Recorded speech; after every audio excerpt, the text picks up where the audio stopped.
Welcome everyone. ఈరోజు మనం తెలుసుకోబోయే రెసిపీ మష్రూమ్ బిర్యానీ. ఎంతో టేస్టీగా ఉండే ఈ మష్రూమ్ బిర్యానీని ఇప్పుడు ఎలా తయారు చేసుకోవాలో తెలుసుకుందాం. ముందుగా కావాల్సిన పదార్థాలు: కట్ చేసి పెట్టుకున్న మష్రూమ్ ముక్కలు 1 కప్పు, బాస్మతి రైస్ 1.5 గ్లాస్.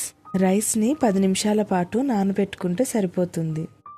చిన్న కప్పు పెరుగు, కట్ చేసుకున్న 2 పెద్ద సైజు ఉల్లిపాయ ముక్కలు, బిర్యానీ ఆకు, పచ్చిమిర్చి 6, మరాఠీ మొగ్గ, అనాస పువ్వు, లవంగాలు, షాజీరా, ఇలాచి, దాల్చిన చెక్క, జాపత్రి, కొద్దిగా కొత్తిమీర, కొద్దిగా పుదీనా, 1 చిన్న కప్పు పచ్చి బఠానీ.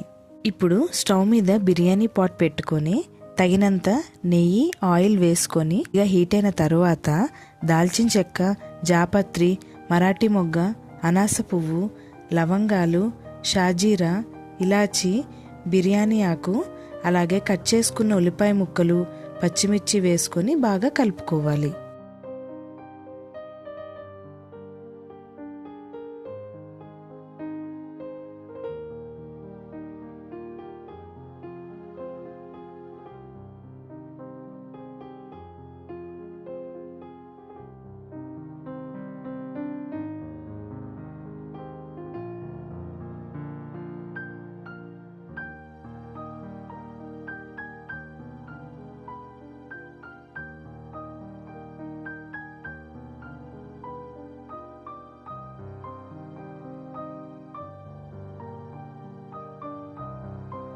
ఇప్పుడు ఉల్లిపాయ ముక్కలు లైట్గా వేగిన తర్వాత అల్లం వెల్లుల్లి పేస్ట్ని కూడా వేసుకొని ఫ్రై చేసుకోవాలి.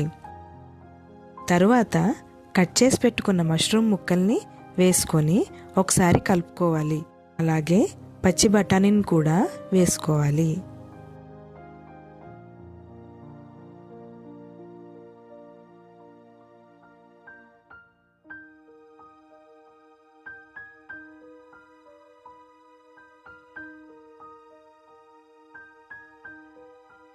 తరువాత చిటికెడు పసుపు, కొద్దిగా కారం, తగినంత ఉప్పు,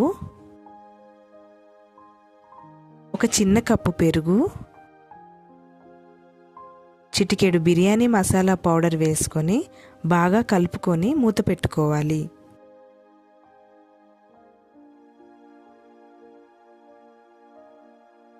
తరువాత కొద్దిగా పుదీనా అలాగే కొత్తిమీర వేసుకొని మధ్య మధ్యలో కలుపుకుంటూ కొంచెం సేపు ఉడకనివ్వాలి.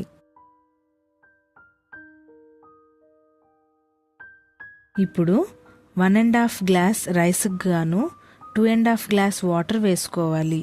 అలాగే టేస్ట్కి సరిపడా సాల్ట్ వేసుకొని ఒకసారి కలుపుకొని వాటర్ని బాగా మరగనివ్వాలి.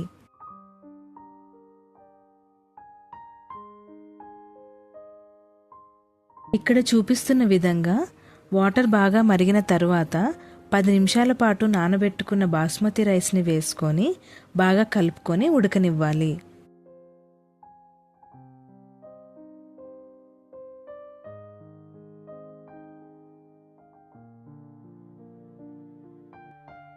మధ్య మధ్యలో కలుపుకుంటూ రైస్ ఉడికిందో లేదో చెక్ చేసుకుంటూ ఉండాలి. రైస్ ఉడికిందో లేదో చూసుకొని స్టవ్ కట్టేసుకోవడమే. ఇంతేనండి, మష్రూమ్ బిర్యానీ ఎలా తయారు చేయాలో తెలుసుకున్నారు కదా. మా రెసిపీ మీకు నచ్చినట్లయితే మీ ఫ్రెండ్స్ అండ్ ఫ్యామిలీకి షేర్ చేయండి. అలాగే లైక్ అండ్ సబ్స్క్రైబ్ చేయండి. మళ్ళీ ఒక మంచి రెసిపీతో మళ్ళీ కలుద్దాం. Thank you.